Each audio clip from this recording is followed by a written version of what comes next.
And we begin tonight at 11 with some new hope for the town of Delphi and the families of Abby Williams and Libby German.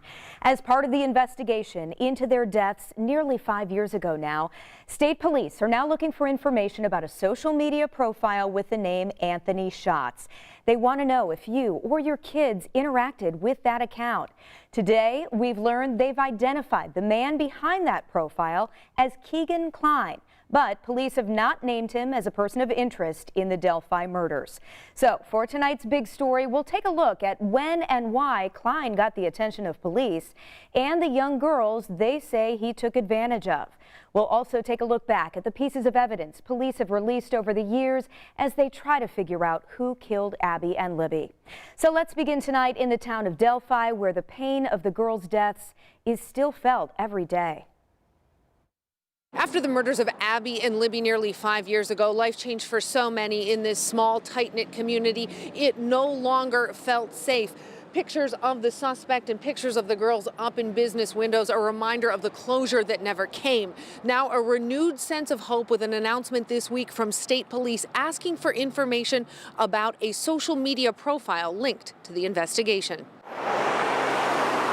In downtown Delphi, on the walls inside the Pizza King, are reminders that this tiny bedroom community is still waiting for justice for two of its own. Everyone still walks around thinking, will there ever be justice? The man who killed Abby Williams and Libby German has never been found. Despite thousands of tips, a police sketch of the suspect, his picture and audio of his voice, recorded by Libby on her cell phone the day the girls were murdered in February 2017.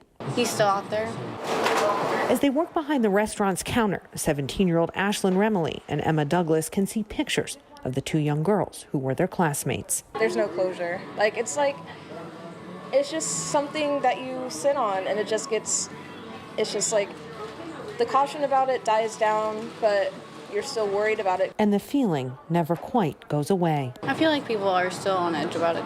But many, like the folks here, are hopeful now that investigators on the case are asking for new information and tips from anyone who may have had contact with someone using the social media profile name Anthony_Schatz. Hopefully that this will be able to go to the next step of being able to find justice, or at least maybe this person that's behind the fake profile would be able to lead them to somewhere else. Hoping the somewhere is down a path of healing, and at the end of it is the justice they still seek for two young girls whose names and faces are never far from anyone's minds.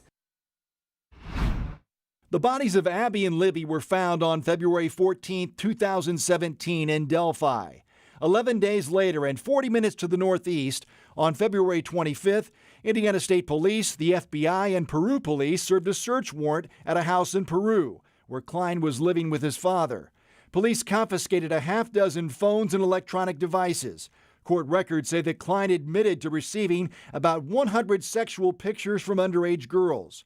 Police found sexually explicit images and videos of underage girls on several devices. But court documents reveal Klein factory reset one phone 2 days before police arrived and deleted the internet history and social media apps from another phone before turning it over to police 2 days after he was interviewed. Klein was not charged until August 19, 2020. He faces 30 felony counts from 2016 and 2017 for possession of child pornography, child exploitation, obstruction of justice, and synthetic identity deception. Libby German's sister is calling this the first potential lead they've had in the case in 2 years. And even though state police are not calling the man behind the fake profile a person of interest, Kelsey German says it's renewed her sense of hope. You have to stay hopeful and remember that it's all going to happen in God's timing, and just stay hopeful that justice will come no matter what. German says police called her family hours before they released that information last night, admitting it's still painful now, nearly 5 years later. People always tell you that with time things get better and you get happier, and that's just not the case. Let's go back to February 13th, 2017. That's the day Abby and Libby disappeared while hiking on the Monon High Trail. Searchers found their bodies the next day, on Valentine's Day, in a wooded area along the river. And the following day, we got our first look at the man in the blue jacket. A week later, police released another clue, this audio clip from Libby's cell phone. Those were the only clues we had for about 5 months. But then on July 17, 2017, police released this sketch of the suspect.